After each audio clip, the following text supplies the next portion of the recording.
삼위 하나님께서 우리를 예배의 자리로 부르셨습니다. 모두 자리에서 일어나 우리를 부르신 하나님을 향해 감사의 마음으로 찬양하며 경배하겠습니다.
우리의 도움은 천지를 지으신 여호와의 이름에 있도다. 아멘. 천지를 지으시고 우리의 도움이 되어주시는 하나님 아버지, 오늘도 은혜를 베푸사 예배의 자리로 불러주심을 감사드립니다. 세상의 것을 의지하지 않고 오직 여호와의 이름을 의지하여 주님 앞에 나아왔사오니 우리의 마음을 붙드시고 온전히 주님만 바라보게 하옵소서. 올려드리는 찬양과 기도를 기쁘게 받아주시고 말씀으로 우리를 새롭게 하셔서 하나님의 임재와 은혜를 충만히 누리게 하옵소서. 예수 그리스도의 이름으로 기도드립니다. 아멘. 주님이 제자들에게 가르쳐주신 주기도문을 공동체 고백으로 올려드리겠습니다. 하늘에 계신 우리 아버지여, 이름이 거룩히 여김을 받으시오며 나라가 임하시오며 뜻이 하늘에서 이루어진 것 같이 땅에서도 이루어지이다. 오늘 우리에게 일용할 양식을 주시옵고 우리가 우리에게 죄 지은 자를 사하여 준 것 같이 우리 죄를 사하여 주시옵고 우리를 시험에 들게 하지 마시옵고 다만 악에서 구하시옵소서. 나라와 권세와 영광이 아버지께 영원히 있사옵나이다. 아멘.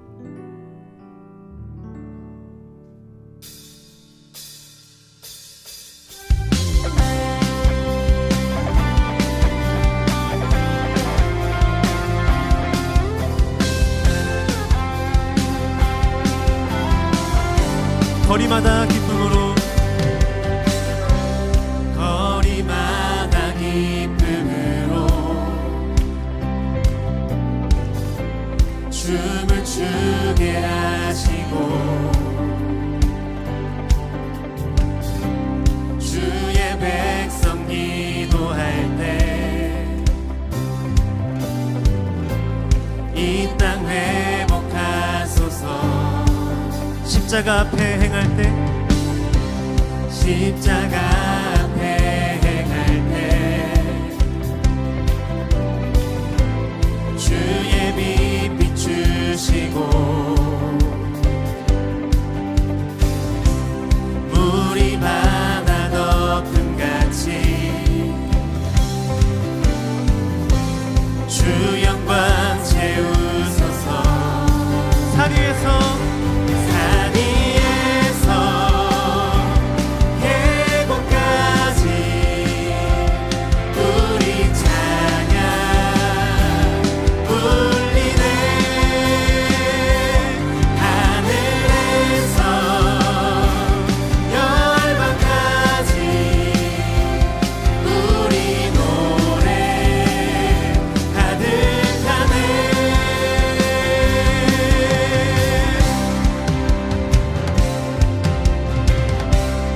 십자가 앞에 행할 때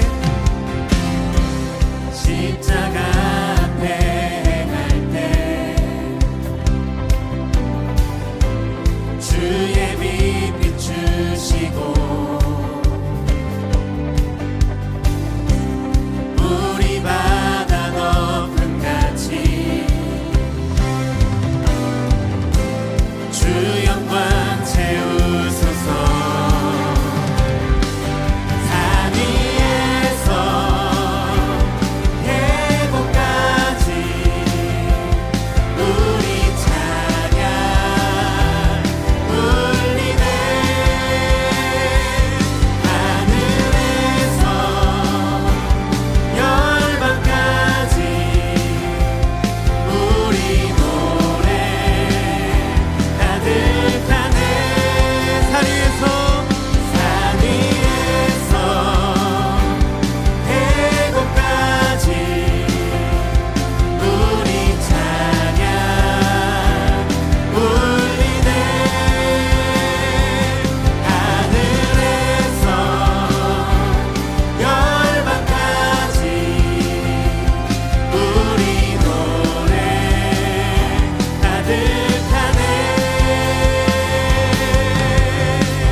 할렐루야 할렐루야 할렐루야 할렐루야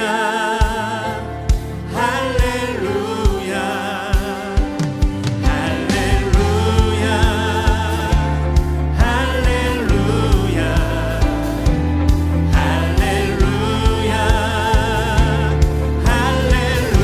할렐루야 할렐루야 할렐루야 광대하신 주님의 영광을 다시 한 번 더 찬양합니다. 할렐루야 할렐루야 할렐루야 할렐루야 할렐루야 산 위에서 계곡까지 우리 찬양 울리네. 하늘에서 열방까지 우리 노래. 우리의 목소리로 산 위에서 산 위에서 계곡까지 우리 찬양 울리네. 하늘에서 열방까지 우리 노래. 우리 마지막으로 목소리 높여 고백합니다. 산 위에서 산 위에서 계곡까지 우리 찬양 울리네. 하늘에서 열방까지 우리 노래 가득하네.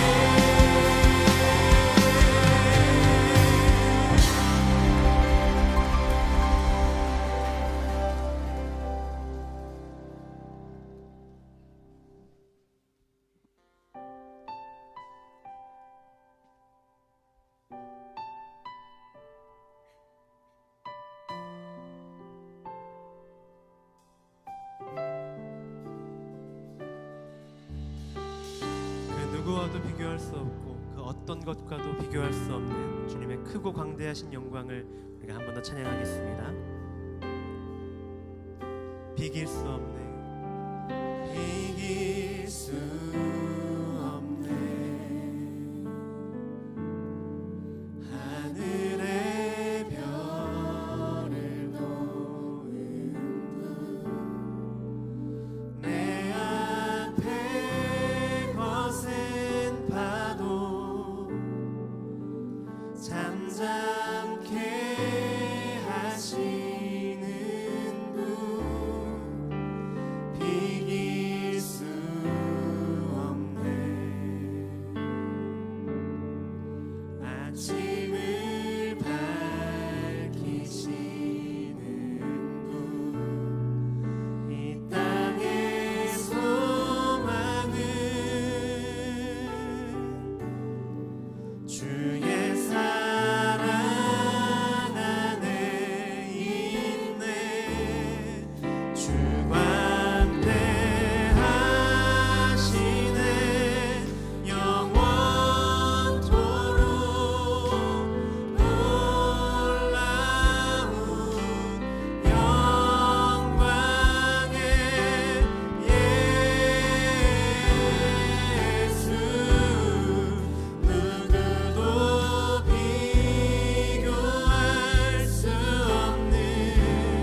비길 수 없네.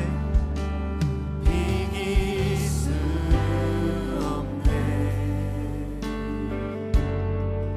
하늘의 별을 놓은 분 내 앞에 거센 파도 잠잠케 하시는 분 밤이 지나면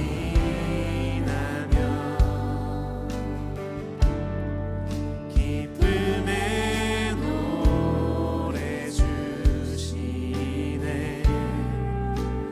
아침이 오면 자녀된 우리 찬양해. 주 광대하시네. 영원토록 놀라운 영광의 예수 누구도 비교할 수.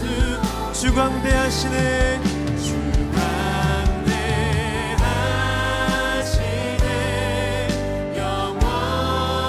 영원토록 놀라운 영광의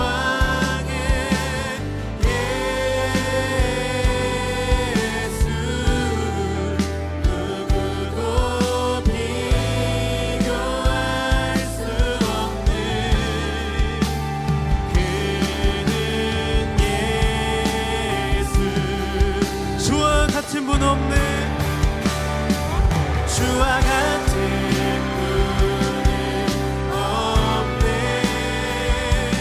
이 세상 그 누구도 주와 같은 분은 없네. 누구도 이길 수 없네. 주와 같은 분은 없네. 주와 같은 분은 없네. 이 세상 그 누구도 주와 같은 분은 없네. 누구도 이길 수 없네. 주 광대하시네. 주 광대하시네. 영원토록 놀라운 영광의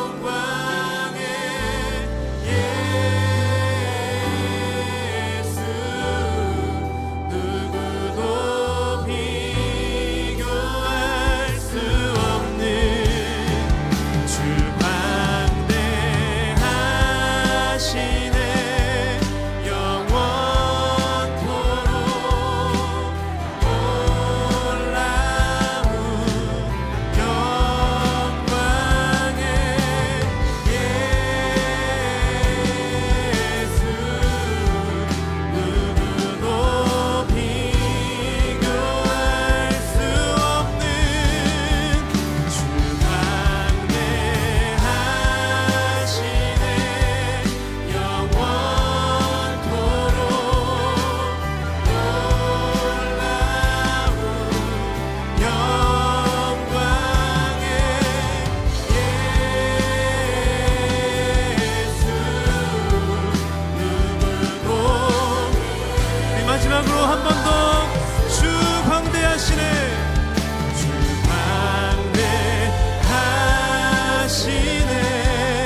우리의 삶 속에서 함께 하시기를 기뻐하시는 하나님 아버지, 가마솥 열기 같은 폭염이 한여름의 더위를 더해가는 속에서도 초목은 태양을 바라보며 자라나듯 분주한 삶 속에서도 예배의 자리를 찾아 온전히 주님께 예배드리는 믿음을 허락하심을 감사드립니다. 예배드리는 이 시간 우리의 마음을 정결케 하셔서 오직 주님만을 바라보며 감사와 기쁨으로 드리는 예배되게 하옵소서. 주님, 우리의 마음은 죄를 향하는 길에는 번개와 같은 빠른 생각과 쏟아지는 폭포같이 무궁무진한 생각들이 떠오르지만 주님 앞에 무릎 꿇고 죄를 회개하면은 가뭄에 타버리는 새싹이 돋아나듯 우리의 잘못된 행실과 악한 생각들이 떠오르지 않음을 보게 됩니다.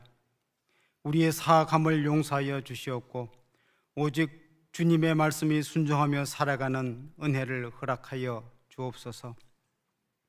주님, 어제는 빼앗긴 나라를 되찾은 광복 81주년을 기념하는 광복절이었습니다.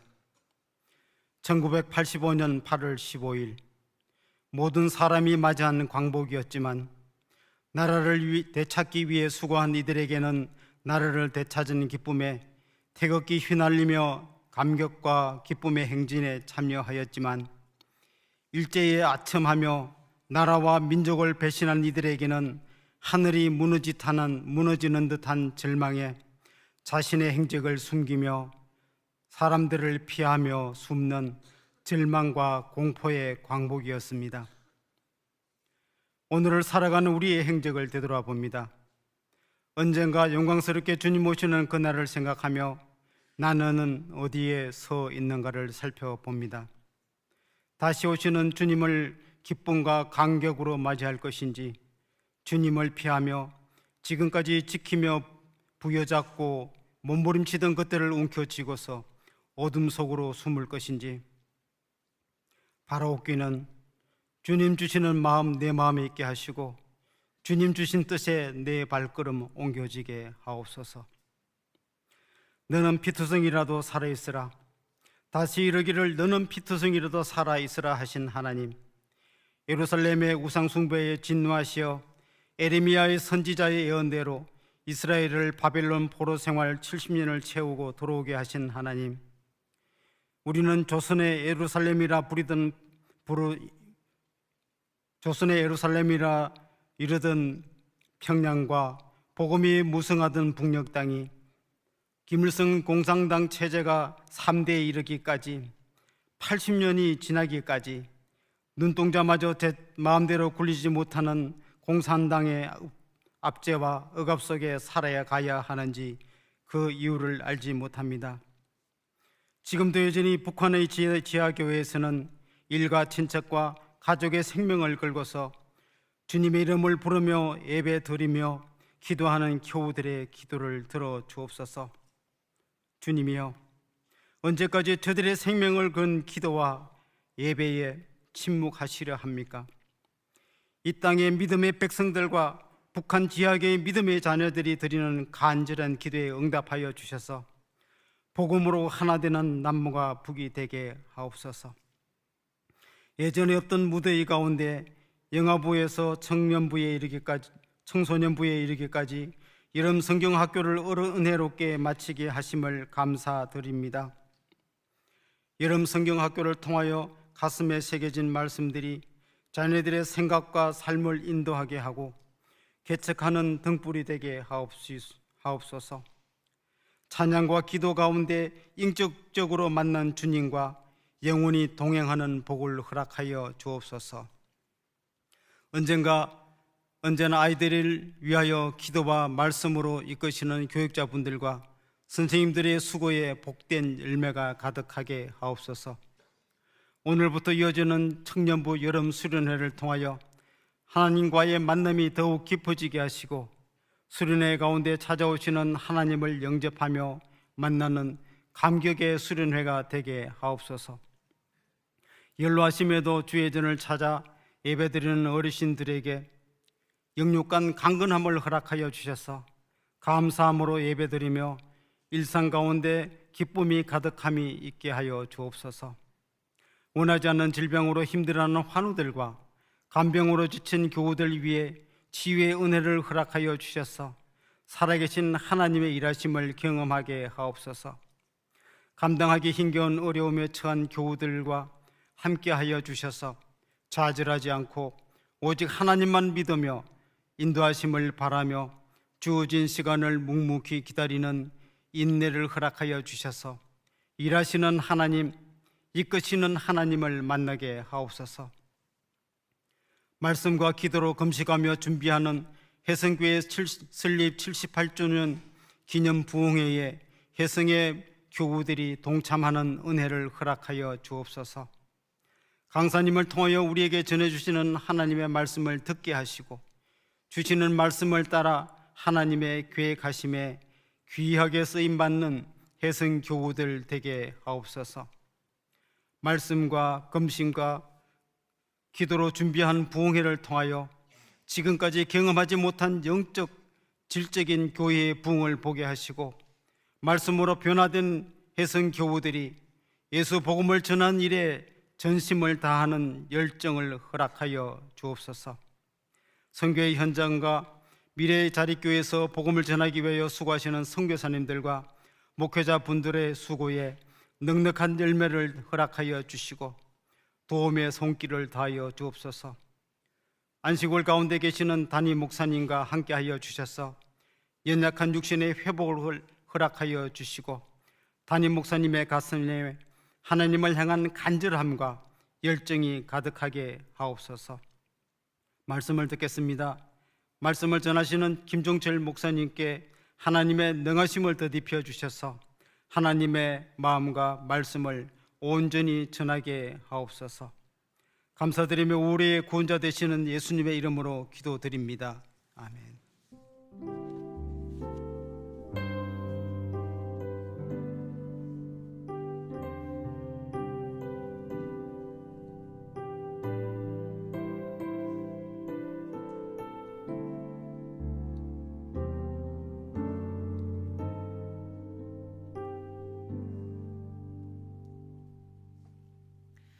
오늘 우리에게 주시는 하나님의 말씀은 시편 1장 1절부터 3절까지의 말씀입니다. 화면을 참고하시어 교독하겠습니다. 복 있는 사람은 악인들의 꾀를 따르지 아니하며 죄인들의 길에 서지 아니하며 오만한 자들의 자리에 앉지 아니하고 오직 여호와의 율법을 즐거워하여 그의 율법을 주야로 묵상하는도다. 함께 읽겠습니다. 그는 시냇가에 심은 나무가 철을 따라 열매를 맺으며 그 잎사귀가 마르지 아니함 같으니 그가 하는 모든 일이 다 형통하리로다. 아멘. 말씀일세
사랑하는 성도 여러분, 여러분은 어떤 사람이 복 있는 사람이라고 생각하시나요?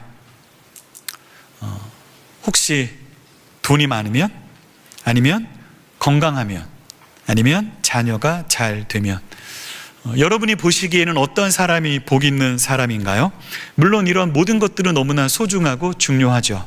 하지만 시편 1편은 우리에게 전혀 다른 사람을 복 있는 사람이라고 이야기하고 있습니다. 저는 오늘 시편 1편 1절부터 3절까지 말씀을 통해서 세 가지를 함께 나누기를 원하는데요. 첫 번째는 시편 1편은 복 받는 방법을 가르쳐 주는 것이 아니라는 겁니다. 시편 1편은 복 있는 사람, 내가 복이 있어요. 복 있는 사람이 어떻게 성숙한 삶을 살아가는가, 그가 어떤 선택을 하고 어떤 결정을 하는가, 그것을 보여주는 것이 시편 1편입니다. 시편 1편 1절을 같이 한번 읽어볼까요? 복 있는 사람은 악인들의 꾀를 따르지 아니하며 죄인들의 길에 서지 아니하며 오만한 자들의 자리에 앉지 아니하고. 오늘 본문은 복 있는 사람은 이렇게 시작되죠. 그런데 원문을 좀 더 충실하게 생각해서 번역하면 이렇게 됩니다. 복되도다 이런 사람, 복되도다 이런 사람, 이렇게 하면 복을 받을 것이다 라는 복받는 방법을 제시하는 것이 아니라 복된 사람이 누리고 있는 상태, 그 성숙한 모습을 선언하는 겁니다. 그리고 감탄하는 거죠. 그래서 새 한글 성경은 이렇게 번역했습니다. 복 있습니다 이런 사람은, 감탄하는 거죠. 선언하는 겁니다. 메시지 성경은 그대, 하나님께서 좋아하실 수밖에. 너무 표현이 좋지 않나요? 하나님께서 좋아하실 수밖에 없는 그런 복된 사람, 성숙한 신앙의 모습을 우리에게 보여주고 있는 거죠. 시편 1편은 하나님의 은혜 안에서 내 삶의 가치관이 변했어요. 인격이 올바르게 형성되었어요. 우리 모두 예수 믿고 구원받은 자들이기 때문에 이미 복받은 자들인 줄로 믿습니다. 그죠? 복을 받았어요. 그러니 그 하나님의 은혜 안에서 우리의 삶의 가치관과 인격이 올바르게 형성되는 거예요. 그런 성숙한 성도의 모습을 보여줍니다. 그가 어떤 선택과 결정을 하는가. 그러니까 이런 거죠. 구원의 은혜를 누리고 하나님의 자녀답게 살아가는 사람이 선택하는 모습을 보면서 야, 정말 복되도다 이런 사람, 하나님께서 좋아하실 수밖에. 이것이 시편 1편의 고백인 거죠. 여기서 중요한 것은 무엇이냐면 구원의 복을 받았기 때문에 하나님이 좋아하실 수밖에 없는 그런 선택과 결정을 하는 것이지, 구원을 받기 위해서 그런 선택과 결정을 하는 것이 아니라는 겁니다. 출애굽기 20장 2절을 보면 나는 너를 애굽 땅 종되었던 집에서 인도하여 낸 내 하나님 여호와니라 라고 말씀하시면서 하나님의 구원을 이야기하죠. 이스라엘 백성이 애굽 땅에서 종살이 했잖아요. 노예 생활했단 말이에요. 그런데 그들의 비참함 가운데 하나님께서 그들을 건져주셨어요. 꺼내주셨어요. 이미 구원을 받았어요. 그것을 선언하고 그 은혜를, 그 복을 선언하고 3절부터 쭉 이어지는 것이 뭘까요? 그게 바로 십계명의 말씀인 겁니다. 그러니까 이미 복을 받았기 때문에 하나님의 백성답게 이런 선택을 하며 살아가라, 이런 말씀이지, 너희들이 이런 선택과 결정을 하고 십계명을 지키며 살아야지 너희가 구원받는다, 그런 의미는 아닌 거죠. 1절을 보면 복 있는 사람은 어떤 선택을 하나, 그 소극적인 선택의 모습이 나오는데요. 이거는 소극적인 겁니다. 2절에서는 적극적인 모습이 나와요. 복 있는 사람은 어떤 선택을 하나요? 악인들의 꾀를 따르지 않습니다. 죄인들의 길에 서지 않죠. 오만한 자들의 자리에 앉지 않습니다. 1절은 그 죄에 대해서 생각할 때 굉장히 중요한 구절인데요. 1절을 가만 보면 죄의 점증성을 보게 됩니다. 죄가 어떻게 점증되나요? 처음에는 악인의 길을 따라갑니다. 그러다가 죄인의 길에 멈추어 서죠. 그리고 나중에는 결국 오만한 자들의 자리에 앉아버립니다. 정착하는 거죠. 거주하는 겁니다. 안주하는 거죠. 그래서 죄는 굉장히 무서운 능력이 있는데 우리 한번 따라해 볼까요? 죄는 습관이 됩니다. 작은 죄 하나를 짓잖아요. 습관이 됩니다. 그러면 다음에는 좀 더 죄를 짓는 게 쉬워지고 좀 더 쉬워지고 그러다가 완전히 거기에 정착해버리는, 안주해버리는, 죄에 대해서 무뎌지게 되는 무서움이 있는 거죠. 그런데 복 있는 사람은 그런 선택을 하지 않는다라고 이야기하고 있어요. 이것이 복 있는 사람입니다. 첫 번째, 시편 1편은 복 받는 방법을 가르쳐 주는 것이 아니라 복 있는 사람이 어떤 성숙한 삶을 살아가나 그것을 보여주고 있어요. 그리고 두 번째는 2절인데요. 복 있는 사람은 적극적으로 말씀을 선택합니다. 그냥 죄 안 짓는 소극적인 삶이 아니라 적극적으로 말씀을 선택하죠. 우리 2절 말씀 같이 읽어보겠습니다. 오직 여호와의 율법을 즐거워하여 그의 율법을 주야로 묵상하는도다. 복 있는 사람은 두 가지 선택을 하죠. 첫 번째는 여호와의 율법을 즐거워합니다. 저는 이 표현이 굉장히 마음에 꽂힙니다. 하나님 말씀이 너무 즐거운 거예요. 여러분, 주의 말씀 듣는 게 즐거우시죠? 이 시간 예배 나와서 설교 말씀 듣는 게 즐거우시죠? 그 말씀이 너무 좋은 겁니다. 즐거운 거예요. 그 말씀을 즐거워하다 보니까 그 말씀을 주야로 묵상하게 되죠. 내가 들었던 말씀을 또 생각하고 또 생각하고 또 생각하고, 그래서 2절을 보면 두 가지를 이야기하는데 저는 결국 한 가지를 이야기한다고 생각합니다. 그것은 무엇이냐면 말씀 중심으로 살아가는 거예요. 복 있는 사람은 언제나 하나님의 말씀을 선택하고 적극적으로 하나님의 말씀을 중심으로 살아가죠. 여기에서 저는 굉장히 중요한 신학적 관점 한 가지를 말씀드리려고 하는데요. 말씀을 대하는 태도가 곧 하나님을 대하는 태도라는 사실입니다. 우리 한번 따라해 볼까요? 말씀을 대하는 태도가 하나님을 대하는 태도입니다. 말씀을 대하는 태도를 보면 그 사람이 어떻게 하나님을 대하는가를 알 수 있어요. 예배 시간에 늘 졸고 늘 수면을 취한다면 그것은 하나님을 대하는 태도를 보여주는 겁니다. 물론 정말 그 전날 밤 너무 무리하고 잠을 못 자고 육체적인 한계를 느낀다면 그런 일이 생길 수도 있어요. 근데 제가 말씀드리는 것은 매주마다 저분은 지난주도 졸더니 이번 주도 조시네. 말씀을 대하는 태도는 하나님을 대하는 태도를 보여주는 겁니다.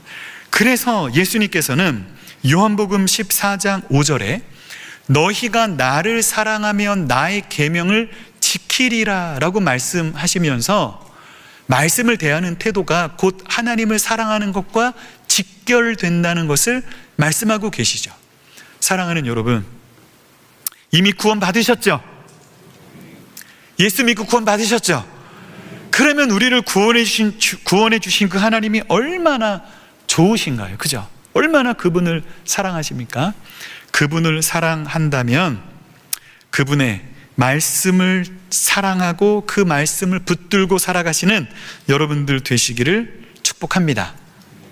말씀을 대하는 태도가 뭐라고요? 곧 하나님을 대하는 태도입니다.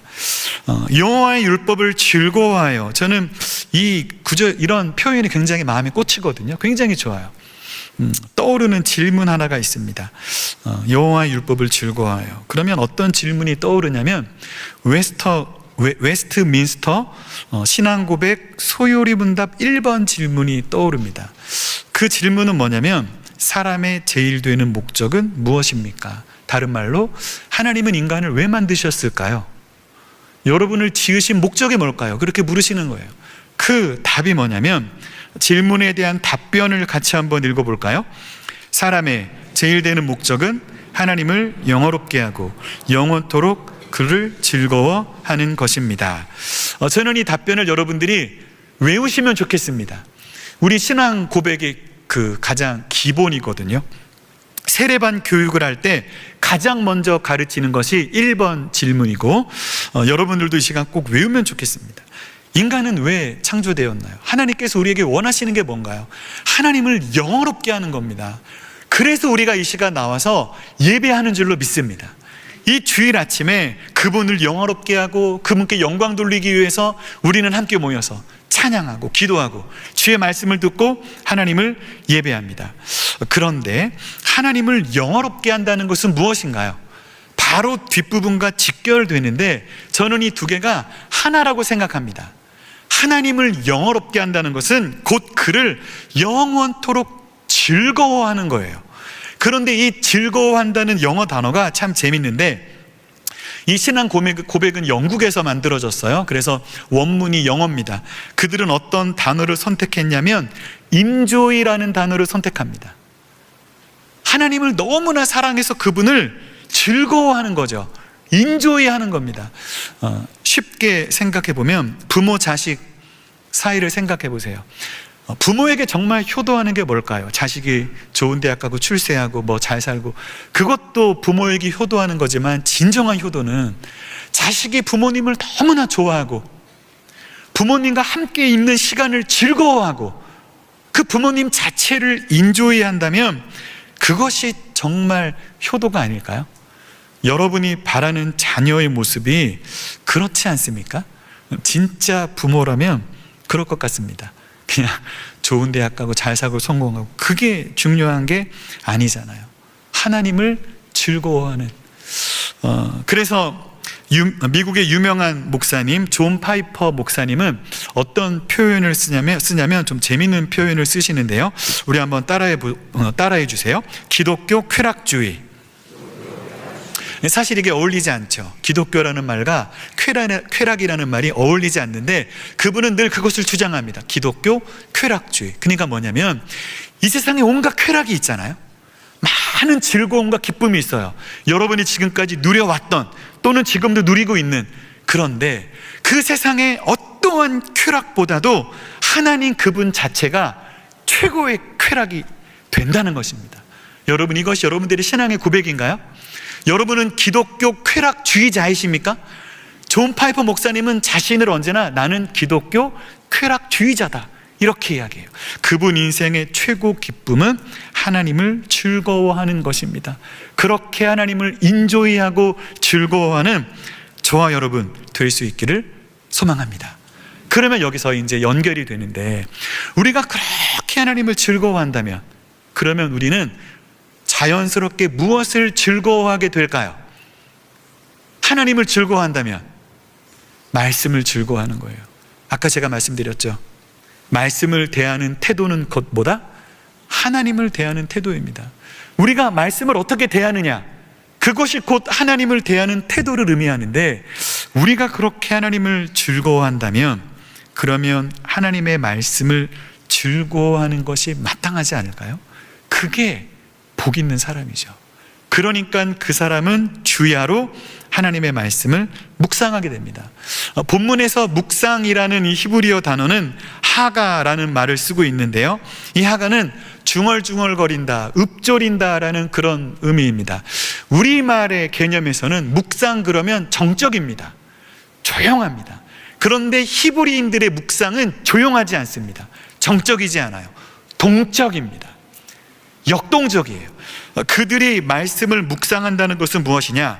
히브리인의 묵상법은 계속해서 율법을 중얼중얼거리는 거예요. 모세오경을 계속 중얼중얼거리면서 반복하고, 그것을 하루 종일 반복합니다. 그러면서 자연스럽게 암송하게 되는 거죠. 저는 이 히브리어 하가를 묵상하면서 생각하면서, 묵상에 대한 가장 정확한 적절한 표현은 되새김질이라고 생각합니다. 여러분, 되새김질이라는 대표적인 동물이 있죠. 뭐죠 여러분? 짐승이? 소입니다. 소는 위가 몇 개죠? 4개입니다. 제가 시골 출신이기 때문에 정확하게 압니다. 어렸을 때부터 논밭에 뛰어놀면서 이렇게 묶여있는 소를 봤는데 이게 재밌습니다. 그때는 이유를 몰랐죠. 나중에 중학교 가서 알았어요. 되새김질이라는 걸. 소는 들판에 묶어놓으면 여물을 먹은 다음에 밥을 주지 않는데도, 밥을 먹지 않는데도 계속 입을 어떡하죠? 계속 입을 오물오물거립니다. 저게 왜 저럴까 궁금했는데 그게 되새김질이죠.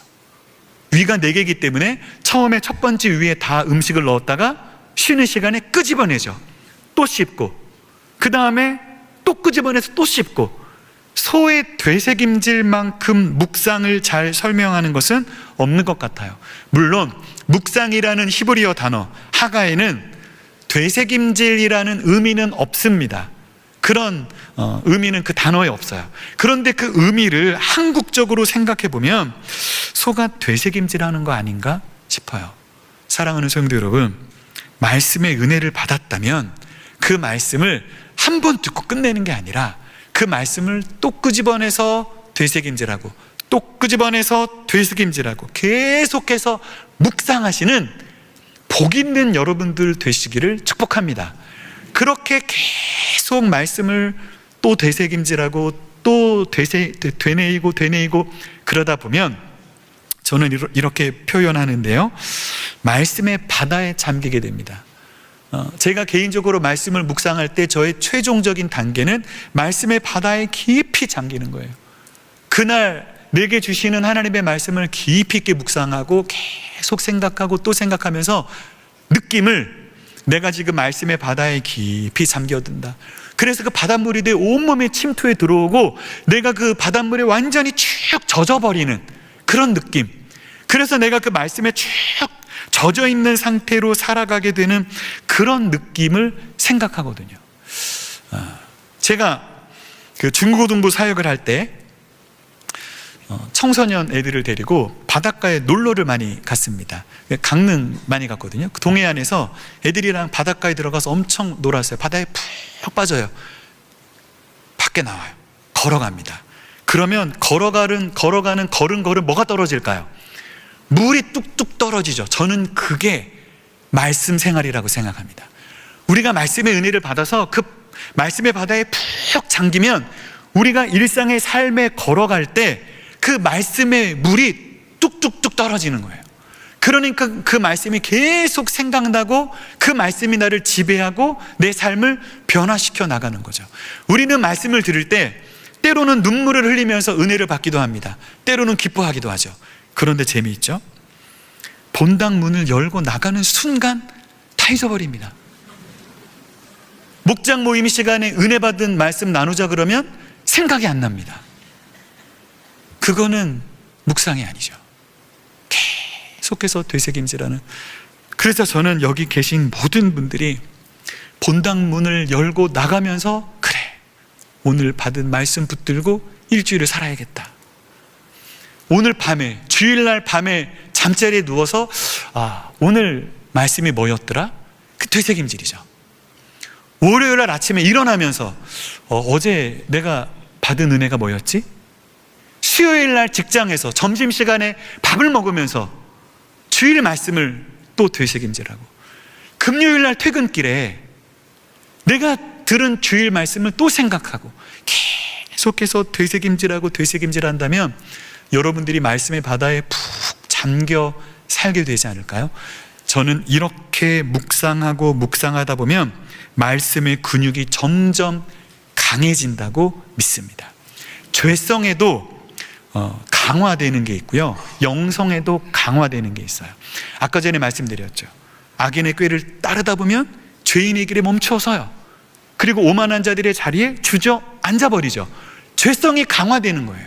그 죄의 근육이 점점 강해져요. 처음에는 죄 짓기가 힘들었는데 점점 죄 짓기가 쉬워집니다. 말씀 근육도 똑같습니다. 처음에는 묵상이 어려워요. 그런데 계속 묵상의 훈련을 하다 보면 계속해서 말씀을 되새김질하는 게 쉬워지고, 그러면 여러분의 말씀 근육이 점점 강해지게 될 줄로 믿습니다. 그렇게 사시기를 축복합니다. 여러분 이미 구원의 복을 받으셨죠? 예수 믿고 복 받았잖아요. 그러면 복 받은 사람답게 그렇게 살아가시는 저와 여러분 되면 좋겠습니다. 그리고 계속해서 3절을 보면 적극적으로 말씀을 선택한다. 제가 이제 그 두 번째 내용이잖아요. 그런데 3절을 보면 적극적으로 말씀을 선택하는 사람이 어떤 모습인지 이미지를 통해서 선명하게 보여줍니다. 시편은 시이기 때문에 여러분, 시는 이미지 언어입니다.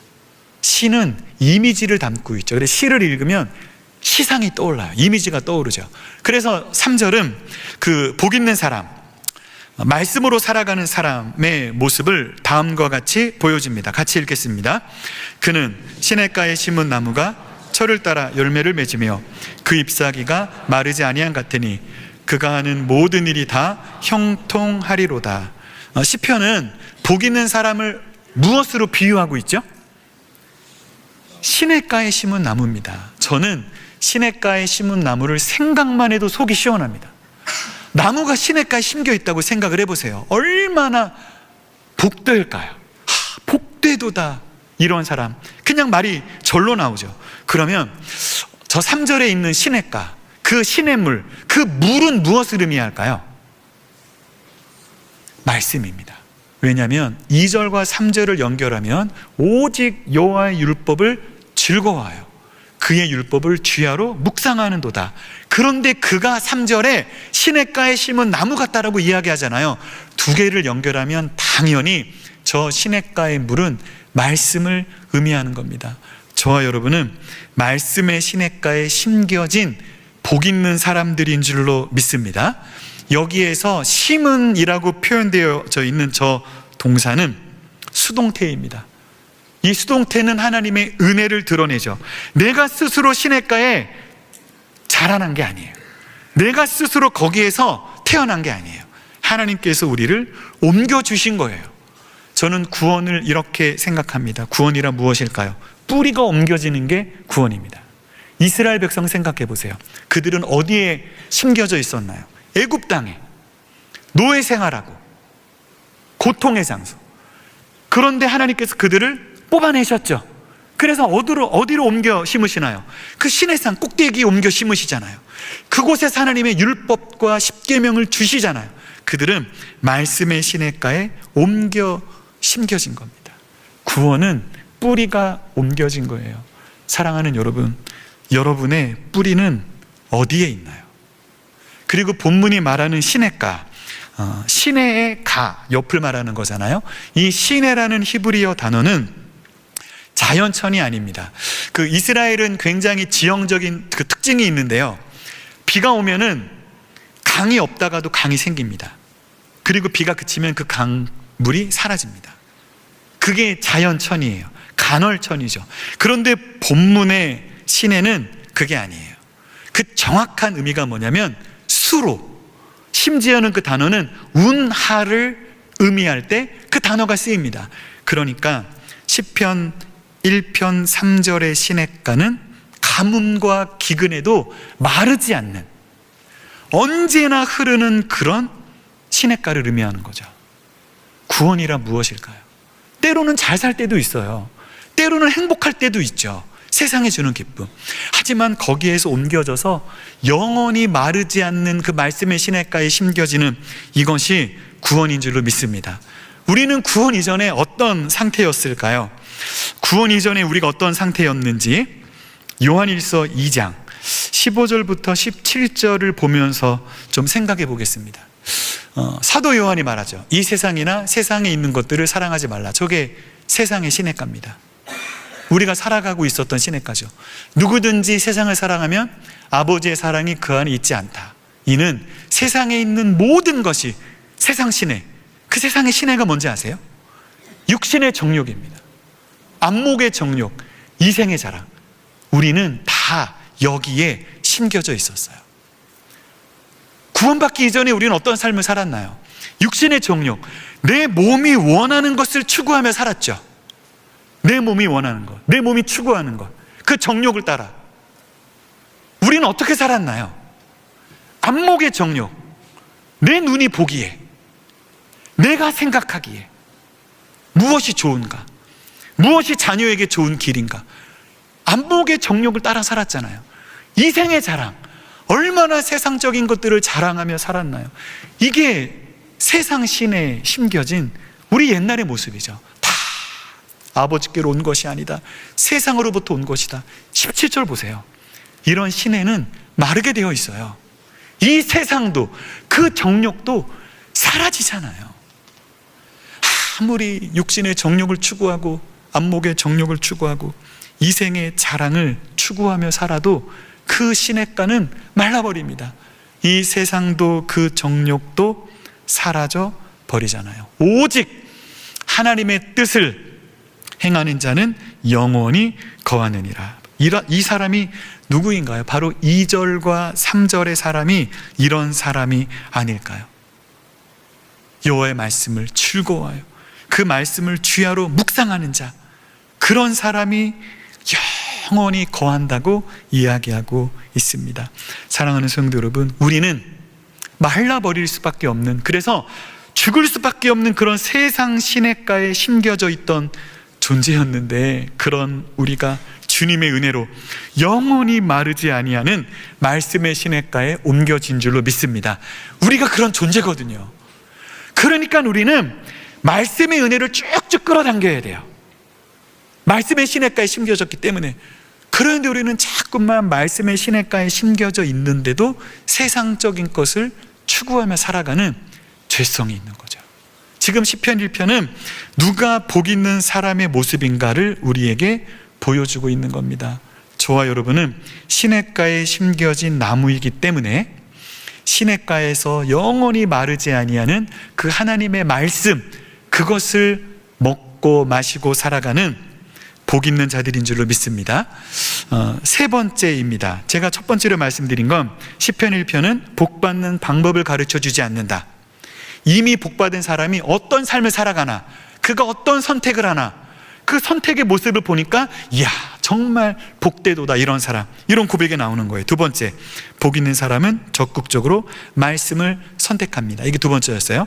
세 번째는 무엇이냐? 시냇가에 심은 나무에게도 기근, 가뭄, 폭염이 있다는 사실입니다. 우리 3절 말씀을 같이 읽어보겠습니다. 그는 시냇가에 심은 나무가 철을 따라 열매를 맺으며 그 잎사귀가 마르지 아니함 같으니 그가 하는 모든 일이 다 형통하리로다. 마지막에 형통, 이 형통이라는 단어가 굉장히 중요합니다. 히브리어로 찰라흐인데요, 그 의미가 뭐냐면 전진하다, 앞으로 나아가다, 돌파하다, 그런 의미입니다. push forward, push, 무는 거예요. 미는데 push forward, 앞으로 나아가도록 밀고 나가는. 그러니까 히브리적 사고에서 형통은 무엇이냐면 단순히 유리한 환경에 놓여 있는 상태를 넘어 앞에 놓인 막힌 것, 그 장애물을 뚫고 목적지를 향해 힘차게 나아가는 개념, 이게 형통입니다. 세상적인 기준의 성공과는 차별화되는 개념인데, 고난이나 역경이 없는 상태가 아니라 하나님의 임재와 동행을 통해 그 상황을 돌파해 나가는 것을 의미하는 거예요. 이게 성경적인 형통입니다. 여러분, 시냇가에 심겨진 나무가 있어요. 그 나무에게 기근이 있을까요, 없을까요? 있는 겁니다. 봄, 여름, 가을, 겨울이 있는 거예요. 가뭄이 있고 폭염이 있고, 하지만 시냇가에 심겨졌기 때문에 이겨낼 수 있는 거죠. 이 성경 전체에서 형통, 이 찰나라는 단어가 몇 번 나올까요? 알아맞히시면 커피 한 잔. 찰나라는 단어가 총 65번 나오는데요, 주로 하나님의 영이 임하거나 그분의 도우심으로 앞으로 나아가는 상태를 설명할 때 찰라흐라는 단어가 쓰여집니다. 대표적으로 요셉을 의미할 수 있는데요, 창세기 39장 23절을 보면 간수장은 처음부터 우울합니다. 절망적이에요. 간수장이라는 말은 지금 요셉이 감옥에 갇혀 있다는 이야기예요. 그는 사랑받는 아들이었어요, 야곱에게. 그런데 형들에 의해서 노예로 팔려가죠. 그리고 억울한 누명을 뒤집어 쓰고, 강간범이라는 누명을 뒤집어 쓰고 죄수가 되었습니다. 그런데 재미있죠? 그 감옥의 간수장이 요셉에게 맡긴 것을 무엇이든지 살펴보지 아니합니다. 이는 여호와께서 요셉과 함께 하시니라. 여호와께서 그를 범사에 형통하게 하셨더라 이야기하죠. 이 형통이 바로 찰나인데요. 여러분, 제가 질문 하나 드리겠습니다. 여러분, 요셉처럼 살기를 원하시나요? 많은 사람들이 요셉을 좋아합니다. 설교 시간에도 많이 이야기하죠. 근데 아마 요셉처럼 살고 싶으신 분이 없으실걸요? 그냥 제가 제 질문의 의도를 생각하지 않으면 정말 나는 요셉처럼 살고 싶다, 그럴 수 있어요. 그런데 요셉처럼 산다는 의미는 뭐냐면 형들에 의해서 팔려가는 인생이 되는 겁니다. 노예가 되는 거예요. 그리고 억울한 누명을 뒤집어 쓰고 강간범으로 감옥에 갇히는 거예요.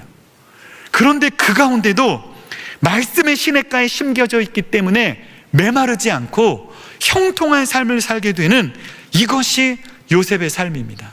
그러니까 일면으로는 요셉처럼 살고 싶지 않지만 또 일면으로는 너무나 요셉처럼 살고 싶은 거죠. 요셉이 심겨졌던 말씀의 시냇가는 도대체 무엇일까요? 저는 그가 17살 때 꾸었던 꿈이라고 생각합니다. 그 꿈은 그냥 우리가 흔히 꾸는 개꿈이 아니라 하나님의 말씀이었습니다. 하나님께서는 그 꿈을 통해서 요셉에게 분명하게 말씀하셨는데, 뭐라고 말씀하셨냐? 내가 너를 반드시 사용할 거다. 내가 너를 반드시 크게 하겠다. 그는 그 말씀을 굳게 붙잡고 어떤 위기와 고난과 역경 속에서도 살아갔던 거죠. 그러니까 시냇가에 심겨진 나무 인생이 된 겁니다. 또 한 사람, 다윗입니다. 사무엘상 16장 13절을 보면 사무엘이 기름불 병을 가져다가 그의 형제 중에서 그에게 붓죠. 이날 이후로 다윗이 여호와의 영에 크게 감동됩니다. 사무엘은 떠나서 라마로 갑니다. 여기에 형통이라는 단어는 안 나오죠. 이 찰라흐라는 단어가 여기서는 형통이 아니라 다르게 번역되는데, 새 한글 성경을 보면, 우리 새 한글 성경을 같이 한번 읽어볼까요? 여호와의 영이 그날부터 계속 다윗의 안으로 밀고 들어가셨다. 저는 이 표현이 너무 좋습니다. 다윗의 인생이 어떻게 바뀌냐면 기름 부음 받은 순간부터 여호와의 영이 계속해서 다윗 안으로 밀고 들어가는 겁니다. 여기서 밀고 들어간다는 단어가 찰라흐입니다. 여기서는 형통으로 번역되지 않았죠. push forward, 밀고 들어가는 거예요. 그러니까 결국 그가 형통한 삶이 되잖아요. 이 본문에는 형통이라는 단어는 나오지 않지만 여호와의 영이 그의 삶을 막 밀고 그 안으로 들어가니까 그가 형통한 삶이 되잖아요. 저는 오늘 이 시간, 이 아침에 여호와의 영이 여러분 안으로 막 밀고 들어가기를 소망합니다. 여호와의 영이 막 여러분 안으로 막 비집고 막 밀고 들어가는 거예요. 때로는 우리의 마음이 닫혀 있을 때가 있잖아요. 그때도 막 그 마음을 막 열고 들어가는 거예요. 그때 우리 인생이 다윗처럼 형통한 인생 될 줄로 믿습니다. 그런데 다윗도 사울 왕 때문에 엄청난 고난을 겪잖아요. 그러니까 형통은 고난 없음이 아니라 그 고난 가운데도 시냇가에 심겨진 거죠.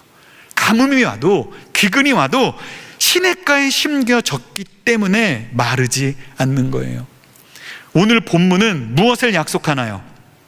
철을 따라 열매 맺는다라고 약속합니다. 하지만 인내의 계절이 없다고 약속하진 않아요. 철을 따라 열매를 맺으려면 겨울도 지내야 하고 여름도 지내야 하고 인내와 기다림의 시간을 통해서 열매를 맺는 거죠. 오늘 본문은 잎사귀가 마르지 않는다고 약속하지만 기근과 폭염이 없다고 말하지는 않습니다. 그러니까 중요한 것은 뿌리입니다. 우리 한번 따라할까요? 중요한 것은 뿌리입니다. 여러분의 뿌리가 지금 어디에 있나요? 육신의 정욕, 안목의 정욕, 이생의 자랑, 세상적인 것. 그 세상에 주는 기쁨이 있어요. 쾌락이 있어요. 하지만 우리의 쾌락, 기독교 쾌락은 그게 아니잖아요. 말씀의 그 시냇가에 심겨진 하나님을 가장 크게 즐거워하는 기독교 쾌락주의자들, 그것이 바로 뿌리의 문제 아닌가요? 여러분의 뿌리는 어디에 있나요? 마르지 않는 하나님의 말씀에 여러분의 뿌리가 있는 줄로 믿습니다. 그래서 늘 주의 말씀을 묵상하며 사니 그런 여러분을 볼 때 주변의 사람들이 뭐라 그래요? 복되도다. 이런 사람 하나님이 좋아하실 수밖에. 이런 인생이 저와 여러분의 인생인 거죠. 저는 오늘 말씀을 마무리하면서 C.S. 루이스 이야기를 좀 하려고 합니다. 우리가 너무나 잘 알고 있는 위대한 신앙인이죠. 제가 사진 2장을 보여드릴 거예요. 이 사람은 20세기 최고의 지성인입니다. 그리고 기독교 변증가죠. 옥스퍼드 대학과 케임브리지 대학의 영문학과 교수를 했어요. 최고의 지성인입니다. 그리고 신앙인인데 순전한 기독교, 나니아 연대기 이런 유명한 책들을 많이 썼고, 근데 이분이 평신을 독신으로 살았습니다. 평생을. 그러다가 59세에 결혼을 합니다. 인생의 이 마지막 늦게 진정한 사랑을 만난 거예요. 그래서 결혼을 하는데 결혼한 지 4년 만에 그의 아내 조이가 암으로 세상을 떠나게 됩니다. 그리고 그는 극심한 비탄과 절망 속에 빠져듭니다. 그리고 하나님에 대한 회의심을 품고 날마다 일기를 써내려가요. 그 일기를 나중에 모아서 출간한 게 헤아려 본 슬픔이라는 책입니다. 이 책 내용이 나중에 영화가 돼요. 그게 섀도우랜드라는 영화인데 1993년 작품입니다. 여러분, 저 영화에 나오는 저 남자 주인공 누군지 혹시 알아보시겠습니까? 굉장히 유명한 배우인데 누구죠? 커피 한 잔. 안소니 홉킨스입니다. 그 여자는 데보라 윙거인데 1993년 작품이죠. 제가 설교를 준비하면서 이 영화를 찾아봤어요. 근데 찾지를 못하고 유튜브에 이 영화에 대한 설명이 있어서 제가 그 설명을 몇 번 봤어요. 그런데 이 헤아려 본 슬픔에 다음과 같은 글이 있습니다. 그의 고백이에요. 루이스의. 하나님은 어디 계시는가? 다른 모든 도움이 헛되고 절박하여 하나님께 다가서면 무엇을 얻는가? 너무 절박해. 하나님께 다가갔어. 면전에서 꽝 하고 닫히는 문. 이게 루이스의 경험입니다. 하나님이 자신을 외면하는 느낌. 왜 그분은 우리가 번성할 때는 사령관처럼 군림하시다가 환난의 때에는 이토록 도와주시는데 인색한가라고 탄식하죠. 사실 그는 이런 아픔을 경험하기 전에 고통의 문제라는 고통에 대한 아주 명쾌하고 논리적인 책을 씁니다. 그 책에서 그가 부르짖는 핵심 내용이 뭐냐면 고통은 귀머거리 세상을 향한 하나님의 확성기다라고 이야기해요. 아무리 말씀을 해도 깨어나지를 않으니까 하나님께서 고통이라는 확성기를 통해서 우리를 깨우신다. 그러면서 그렇게 강연을 하고 다녔어요. 고통의 문제에 대해서 아주 명확하게. 그런데 본인이 직접 너무나 큰 고통을 경험했을 때 그는 무너지는 거예요. 하나님께서 문을 꽉 닫아 버리시는 느낌. 하지만 그는 뿌리 깊은 나무였죠. 그래서 그는 그 고통 가운데 헤어나옵니다. 그게 그의 일기에 다 기록되어 있어요. 그는 다음과 같이 고백합니다. 하나님은 우리의 믿음이나 사랑의 자질을 알아보시려고 시험하시는 게 아니다. 얘가 믿음이 좋은가 나쁜가 그거 알아보려고 시험하는 게 아니라는 거예요. 왜냐? 그분은 이미 알고 계시니까. 뭘 알고 계신다는 건가요? 내가 믿음 없는 것을. 하나님은 이미 알고 계세요. 루이스는 자신의 믿음 없음을 직면합니다. 모르는 쪽은 오히려 나였다. 믿음이 좋다고 생각했죠. 그래서 고통에 대해서 강연하고 다녔습니다. 그분은 언제나 나의 성체가, 나의 성, 내가 만든 그 성, 견고한 성, 그게 카드로 만든 집이라는 사실을 알고 계신다. 내가 그 사실을 깨닫도록 하는 유일한 방법은 그것을 쳐서 무너뜨리는 것 뿐이었다. 그래서 루이스는 그 고통의 그 한 복판에서 하나님을 고백하죠. 자신의 믿음 없음을 고백합니다. 내가 이렇게 믿음이 없었구나. 내가 믿음이 있나 없나를 시험해 보시려는 게 아니라 하나님은 이미 알고 계셨고 나만 모르는 거야. 그러니까 믿음 없음을 깨닫게 하시려고 카드로 만들어 놓은 성을 툭 치면 우르르르 무너져 내리는 이 고백 자체가 저는 하나님에 대한 신뢰의 고백이라고 생각합니다. 그는 하나님의 말씀에 깊이 뿌리를 내린 신앙인이었죠.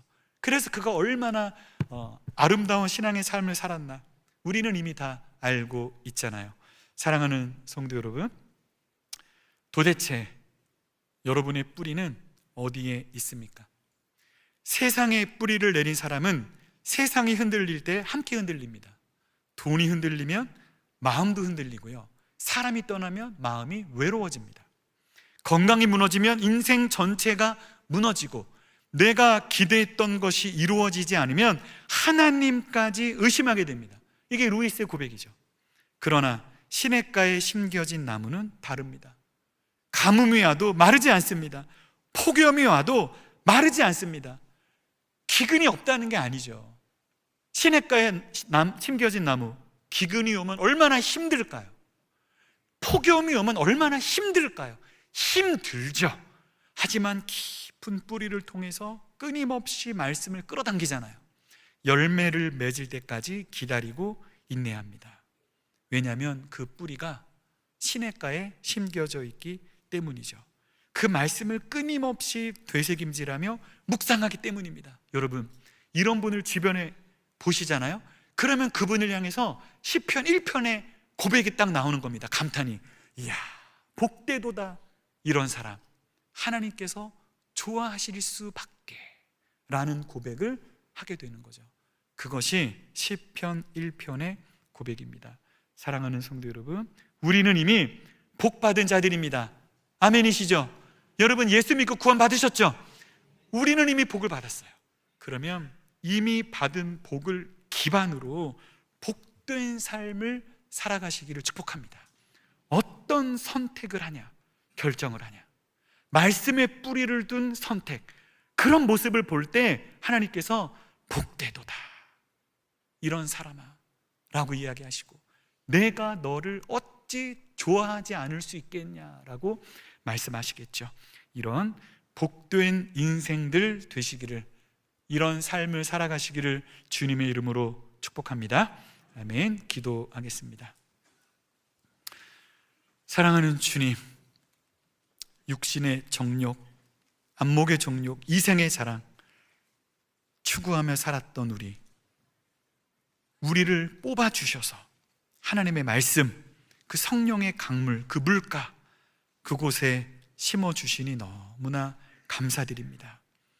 그곳에 뿌리를 깊게 내리고 하나님의 말씀을 날마다 끌어당기는 묵상하는 그리스도인들 다 되게 하여 주옵소서. 감사드리며 예수 그리스도 이름으로 기도드립니다. 아멘. 자리에서 일어나 찬송하며 봉헌하겠습니다.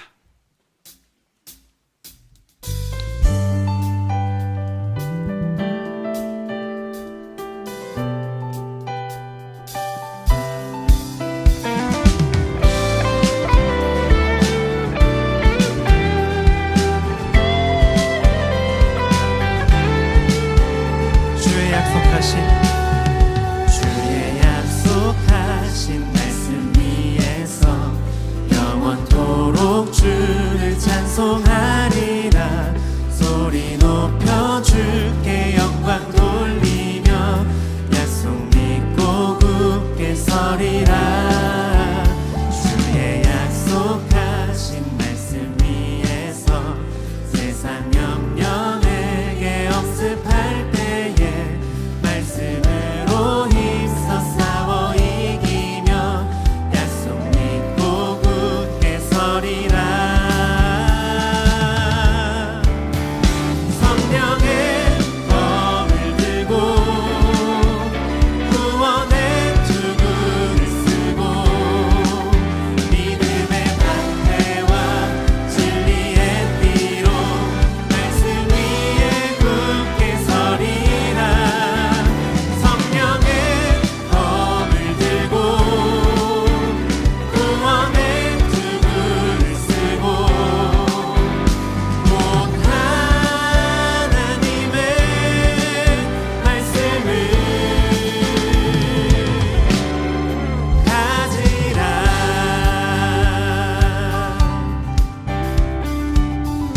사절로 고백합니다. 주의 약속하신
영혼의 소양문을 함께 고백하겠습니다. 우리를 영원한 죽음에서 건져내신 전능하신 하나님께서 내 삶과 소유의 주인이심을 고백합니다. 은혜로 채워주시는 모든 것들을 지혜로운 청지기로 바르게 사용하겠습니다.